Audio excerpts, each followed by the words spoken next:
I don't know a single other person in this country that has been as relentless as Chris Sky. And boy oh boy, when you stand shoulder to shoulder with him when he's challenging the authority, there's no better man to lead the freedom movement in this country. Let's give it up to Chris Sky!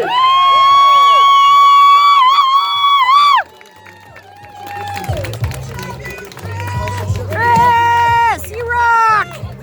We love you! Hey, bro! Hello, Victoria! It's true what Vlad said. A lot of people don't seem to like me, especially the government. And the reason is, I make people face the harsh reality. And the harsh reality is, the problems we're facing today are not the fault of the government. The problems we're facing today are the fault of ourselves, especially the men.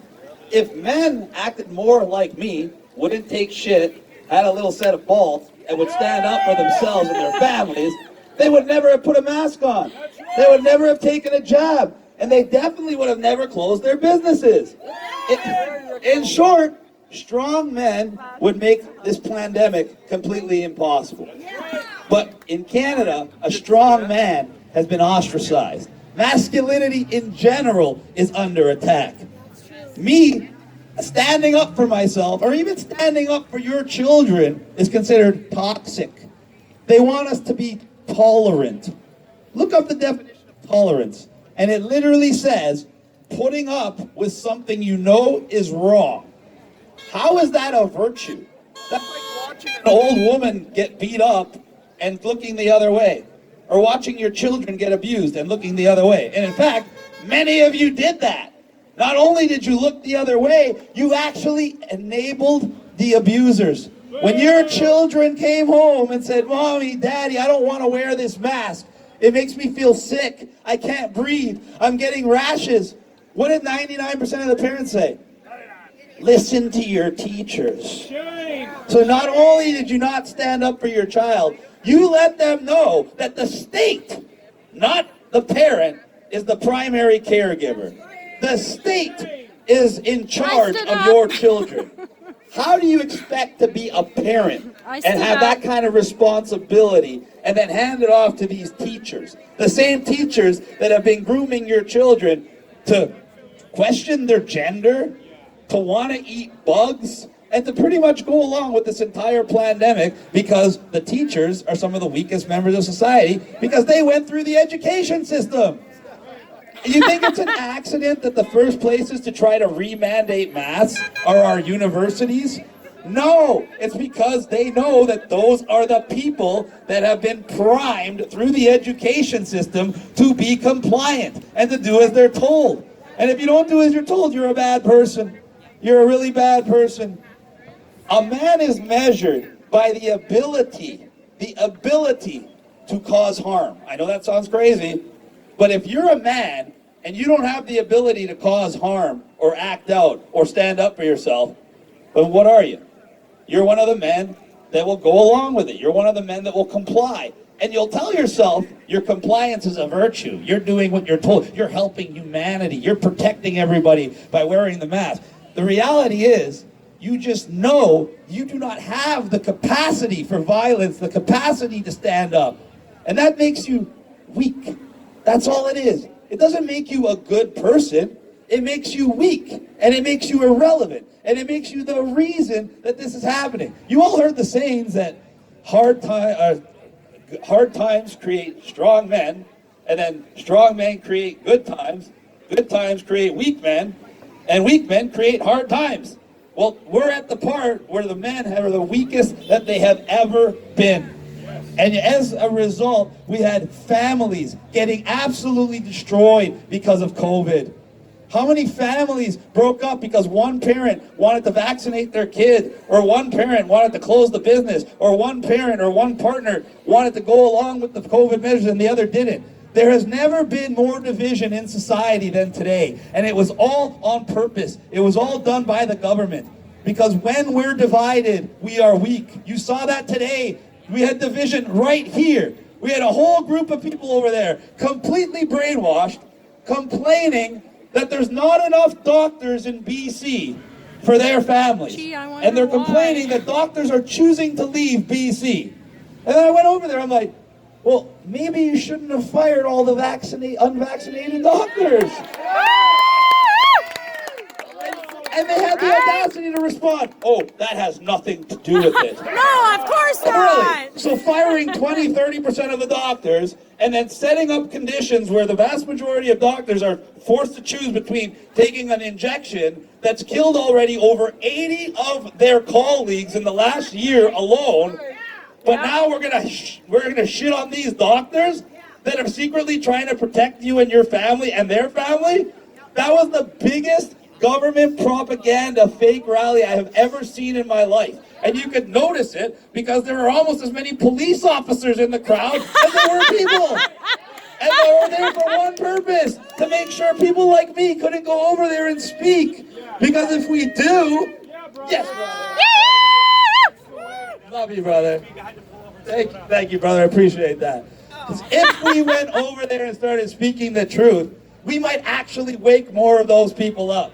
And now, they're at the point where the vast majority are going back to sleep. The number one thing I've been getting asked is, why are you still fighting? Why? We don't have to wear masks anymore. We don't have any more vaccine passports. Hell, we can even leave the country now. Well, first of all, many industries are still mandated, just like the doctors were. So there's still millions of Canadians that are out of work. If you haven't noticed, they're already talking about bringing back mask mandates back when they just got rid of them on October 1st. And if you also haven't noticed, I just came from a trip around the world. I was in 6 different countries. We started in England. We went to Ireland, Belgium, France, Netherlands, and Germany. And when I spoke in each one of those places, I realized that they haven't stopped any of the agendas. Their main agenda of control through a universal basic income, a digital ID, and the vaccine passport system is still very much alive. They're just using the weakness of each country and attacking it. In Canada, our weakness is our niceness. So they divide us with as many different ways as possible. And they try to scare the rest of us from speaking out. When I went to England, the monarchy had put a stranglehold on the entire population. I was there the weekend that the Queen got buried.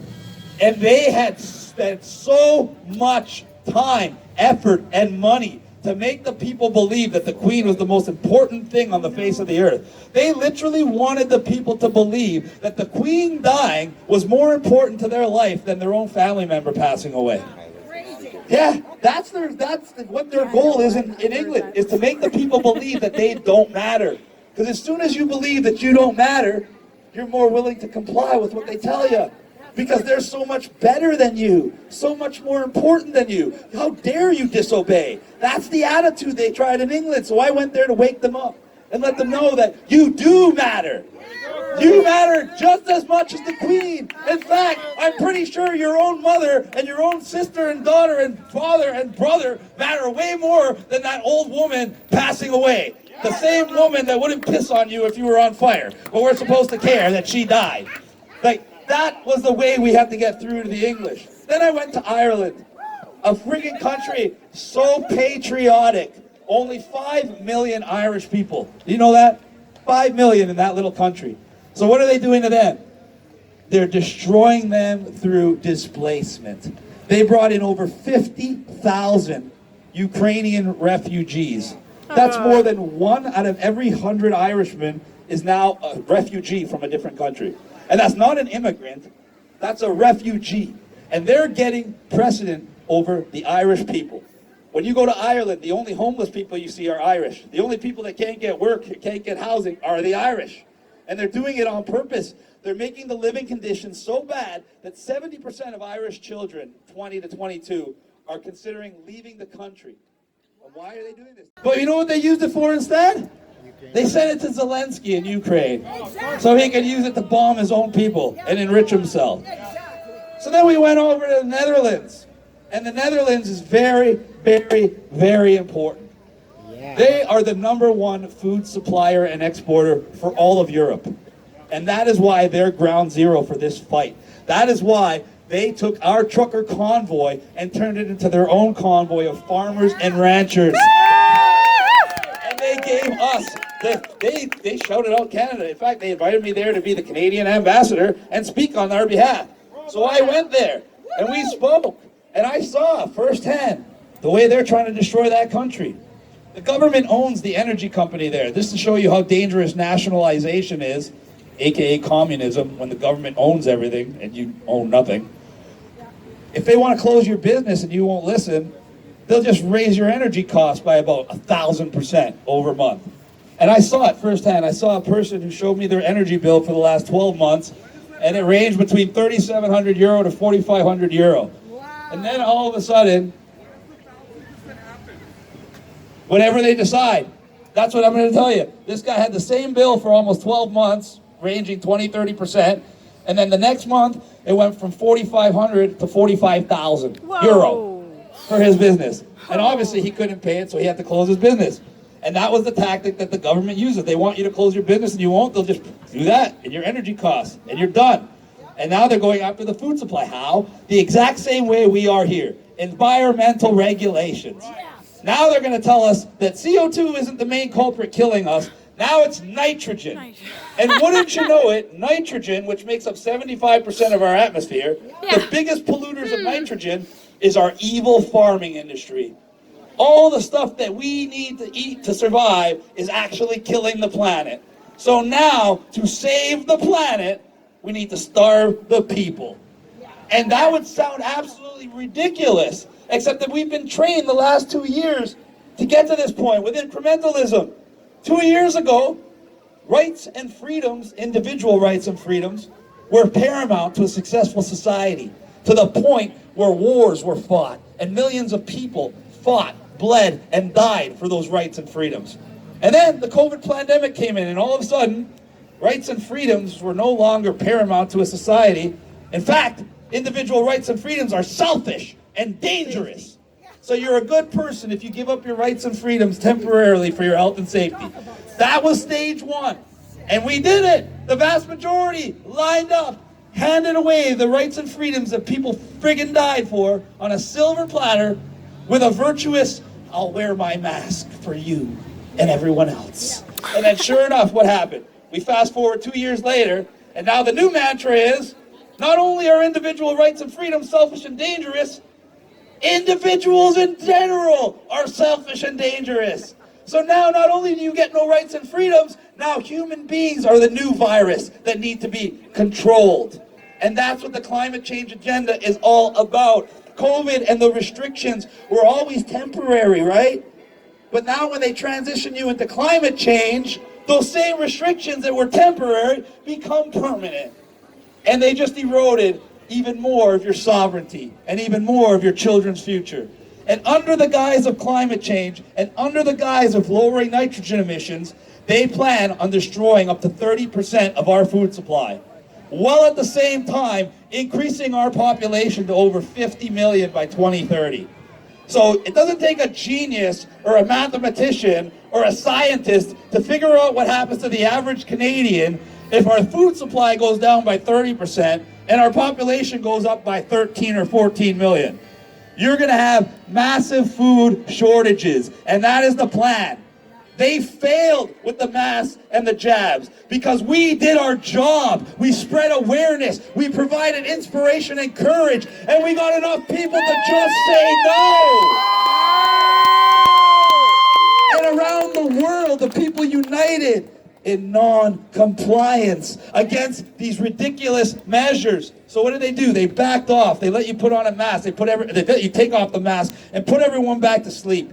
And now they put all this legislation in place that's designed to make every single thing that you need to survive more expensive every single month, under the guise of a so-called global recession that they have planned and that they are executing. Why do you think they brought 500 world leaders to London, England? It wasn't for the Queen's funeral. It was to organize the power players for the next phase of their plan. They didn't stop, they just changed directions. So now they plan on doing what every tyrant in the history of humanity did to get the people back under control. They're going to starve you into submission. They're going back to the boiling frog tactic. They're going to let you think everything's okay. They're going to let you go back to your supposedly normal life. Only every single month, like little piranhas, they're going to take chunks out of you. You're going to see your gas bill go up, your food costs go up, your energy costs go up, your housing costs go up. And it's just going to be enough every month that you feel it and you notice it, but you're not going to do anything about it. Literally, we were the boiling frogs in the pot. They turned it up a little bit, we felt the heat, and the frogs started stirring and talking to me, say, hey, you know, they're boiling us. Maybe we should get out of this pot. And as soon as somebody started jumping out of the pot, what did they do? They just turned the temperature down enough so the frogs just got nice and comfy and went back to their slumber. And all the rest of us that have third-degree burns on us and are screaming at them, they're trying to cook you to death. They're just saying, oh, just go back to sleep. But guess what? In months' time, when these people cannot afford to feed themselves, did their mask and their jabs and their compliance and obedience save them? No. It was exactly what destroyed them. Like we've been telling people since the start of this, you cannot end tyranny with compliance. The only way to end tyranny is united non-compliance. As these people kept complying, they noticed that years went by, and the more they complied, the worse it got. And they just kept up more rights and more freedoms. But now, the more they comply, it's not just going to cost them their rights and freedoms. It's going to cost them. And that's when they're going to notice. Because when you can't feed yourself, it's not going to matter how many injections or how many masks you're wearing. So these people are going to become one of us, whether they like it or not. And that's the beauty of this. This was their biggest blow to strike against us. They had to do something big because we won a huge battle in this war. We got our freedoms back when they didn't want us to. So now they're going to make you suffer. They're going to make you suffer as much as they possibly can. Because they know out of crisis and out of suffering, they can once again obtain your compliance. If you cannot make ends meet at the end of the month without government assistance, they'll provide you a solution. Universal basic income. Only thing you'll have to do to get it is download a wonderful little app for digital identity. Scan your palm, scan your face, give them your DNA and everything else. And be ready to be analyzed for every single transaction you make. You won't even be able to buy a pair of shoes on Kijiji without the government's permission. And then they want to put you on a digital currency. That's the final nail in the coffin. A digital ID, a universal basic income, and a digital currency. Now, you will not be able to eat. You will not be able to shop. You will not be able to travel without the government's permission, approval, and them giving you consent while taking whatever they want. If they tell you got to take a shot every month and a half, you'll have to take a shot every month and a half. If they tell you that you have to donate 5 hours of your time to volunteer services, you're going to have to do that. If they tell you you're going to have to donate blood every other week, you're going to have to do that, or you don't get your money and your family doesn't eat. And then when they got you on that system and you already have no hope for a future, they're going to do what China already decided they're going to do with their digital currency. This is the best part, everybody. It's going to expire. What? So imagine you are working at your 9-to-5 job. You make your $1,000 that week, and it gets deposited into your digital bank account. Now you have 60 days to spend that money. And if you don't, you are hoarding, and the state will recoup that unused money for their own purposes. That is where this is going. And they are doing that because, think about it, if you have expiring money, you can work as many jobs as you want, as many hours as you want, have as many side businesses as you want, but your family will never be able to succeed. Your family will never be able to accumulate wealth. Your family will never be able to better their living conditions and never be able to pass anything on to future generations. You will only have what they allow you to have. You will own nothing and be happy, because if you say anything, they'll be able to do whatever the hell they want to you. That is where this is headed. China already has the infrastructure in place. They already have people downloading their COVID-safe app. They already have quarantine jails set up all over the city. And they have their people so under control that you literally need to get tested and you need to get jabbed on a certain frequency. And if you don't, your little app goes red. And if your COVID app goes red, you cannot use a car, you cannot use an ATM, you cannot go inside buildings, you cannot leave your own town, you can't buy food, you cannot do anything but check yourself into a jail and wait. And if you think that's not ripe for abuse, I'll give you a perfect example of how they already abused it. There was a bank in China that was going broke. Hundreds of thousands of customers wanted to take their money out. So the bank just called the government and said, oh, we got a problem. We got hundreds of thousands of people that want to take out their money. It'll destroy our bank. So you know what they did? They just isolated the customers from that bank, flipped a little switch, and every one of their COVID apps went red. So now you can't take your money out. You can't even get into a car to go to the bank, and you're stuck. So you can't do anything. And on top of that, you have to go and check yourself into the COVID jail. Even though you didn't test positive for COVID, you're up to date on your vaccination, but you did something the government didn't like, so they could flip a switch, and now you have to bring yourself to jail. If that's not complete and utter control, I don't know what is. And when the people got even madder and said, screw it, we're not going to check ourselves into this quarantine center, we're just going to walk or take a bike and go to the bank. Well, the government was ready for that too. They had tanks waiting in front of the bank and armed soldiers waiting in front of the bank, and they arrested people and take them away for trying to get their money. And before they could be challenged in court, the government just went and passed a law that changed every deposit in the... It legalized the theft of every dollar in everybody's bank account. No FDIC insurance, no recourse, no nothing. And that's the model for Canada, US, and every other place around the world. A future where you get paid in a digital currency you can never touch, you can never hold, that goes into a digital wallet that they control, and they control what you can spend, what you can buy, and eventually they'll be able to take the money straight out of your account if you don't spend it in an orderly fashion. This is designed to create a society of perpetual servitude, perpetual slavery, and an environment where you can never challenge the people who rule over you. And Trudeau's in on it. Of course he is. Trudeau's one of the main puppets. You can literally see the strings on top of his head. But Poilievre is no different. Bernier is no different. They're all part of the same gang. They will all play by the same rules. The only way this ends is when people decide that they will not put up with what the politicians are doing. Then it doesn't matter who is selected. It doesn't matter who's telling you to put the mask on. It could be Jesus telling you to put the mask on. If you don't do it, he doesn't have that power over you, does he? The moment you comply, you've already lost. The moment you comply, you've sold out yourself, your country, and the future generations. I don't care what excuse you try to use. Every excuse is you saying, I'm a bad person. I'm on the wrong side of history, and I screwed up. But there's still time to do the right thing. Of course, doing the right thing is never easy. I got arrested 23 times in 25 months doing the right thing. I got arrested twice on my European tour. I got arrested in Ireland. I got arrested in Netherlands. You didn't hear about it. Why? Because they had to let me go with no charges, both times. So I don't think they wanted to make news reports that said, Chris Sky gets arrested again for nothing, again.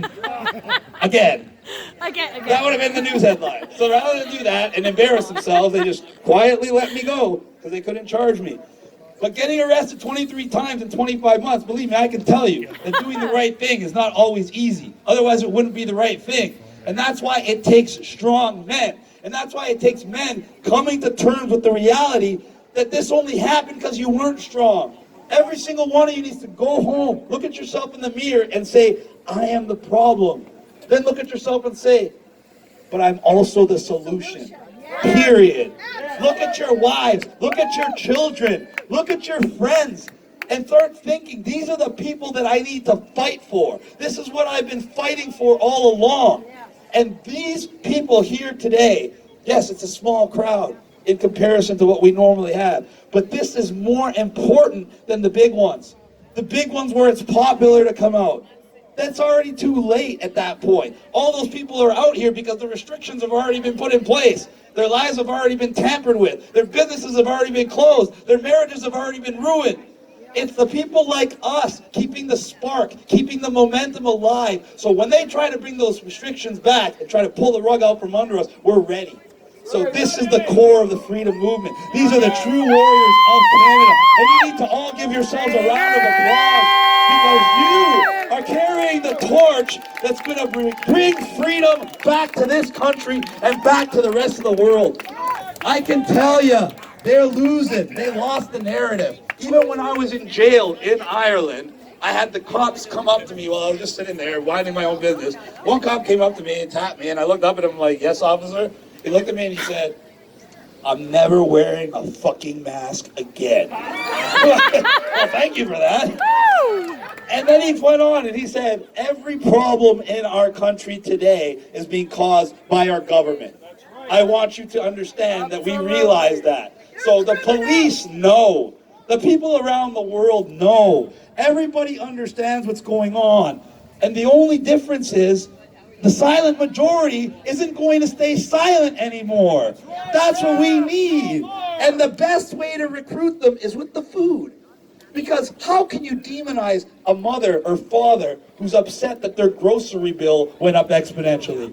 Can you call them an anti-masker, an anti-vaxxer, a conspiracy theorist? Because they showed you their bill from 6 months ago and their bill for the exact same grocery 6 months today, and it's way more expensive? Does that make them a crazy conspiracy theorist? Or does that just make them a concerned mother, father, etc., a concerned citizen? And concern is what we all need.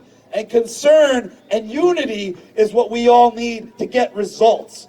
And I'm telling you, nothing makes people more aware and more concerned of when they can't feed themselves. Every revolution in the history of mankind kicked off when the people couldn't feed themselves. And telling us to download a little app with our digital identity is the equivalent of telling them, let them eat cake back in the day. And I believe that this is the way we can unite those people, and I'm talking those people who took the jab, those people who wore the mask against their own will, the people that felt forced. We can recruit them to our side. We can get them to fight for freedom. We can get them to fight for their own food security. Because they cannot be demonized. They cannot be ostracized. They cannot be fired from their jobs or attacked by their family members. This is how we reach out to everybody and bring them back into the fold. And it's right in time for the holidays. The holidays, it used to be the best time of the year, which the last 2 years was tragic. It was the time of the most division, the most heartbreak, the most loneliness, the most despair. And that was by design.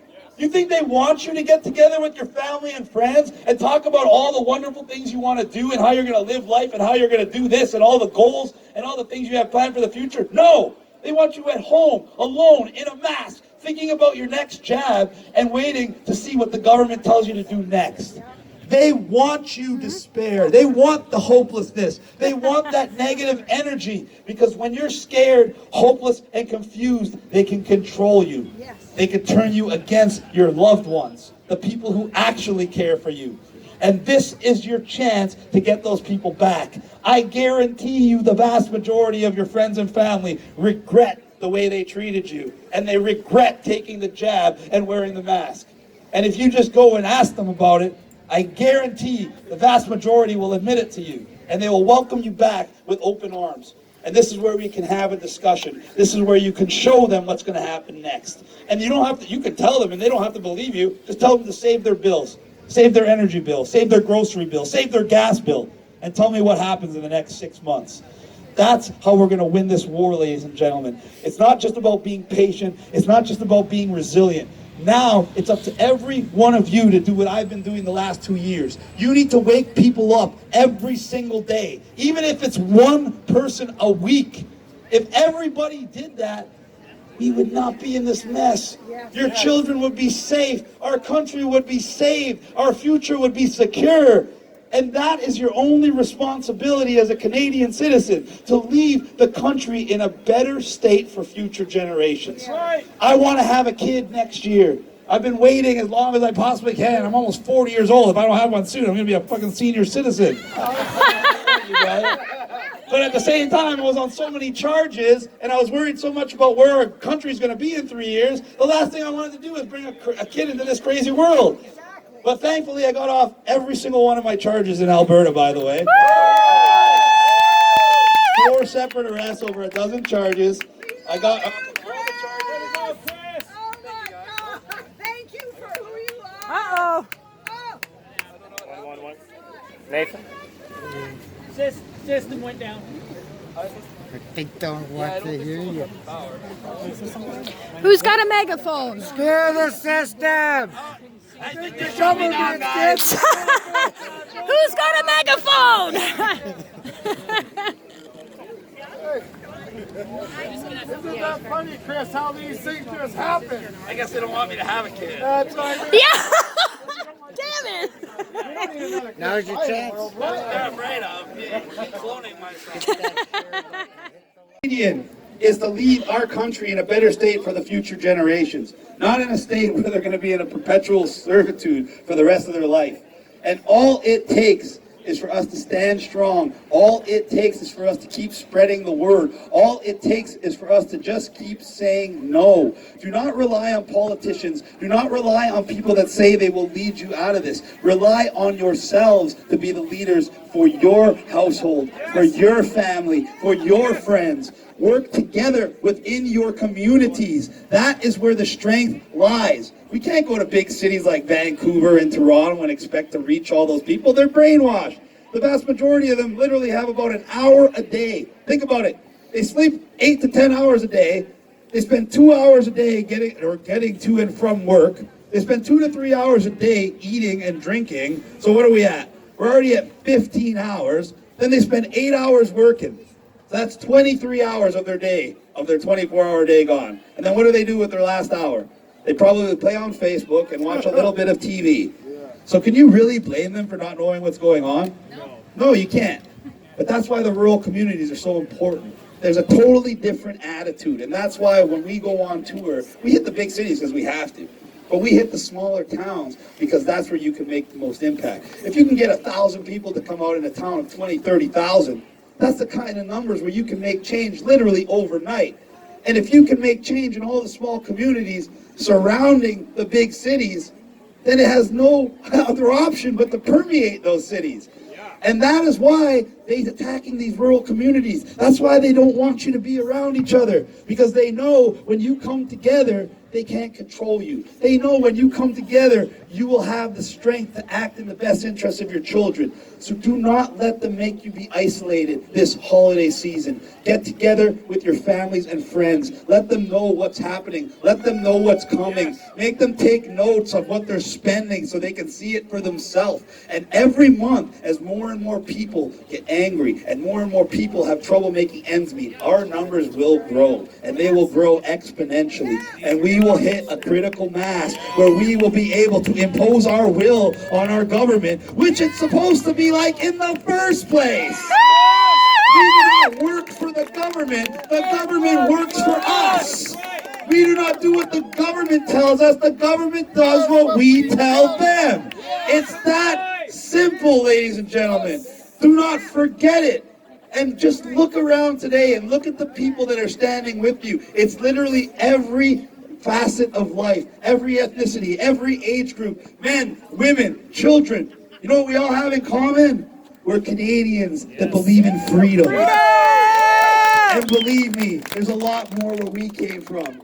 There's millions and millions and millions of people around the world that have had enough. Millions and millions of people are just looking to know that they're not alone. And that is our job, to let them know that we're not alone here in Canada and they're not alone around the world. I'll go everywhere, every country that invites me to spread this message, because it is the message that will set us free. It is the message that will hold the people that are doing this to us accountable. And it is the message that will solidify our freedom for generations to come.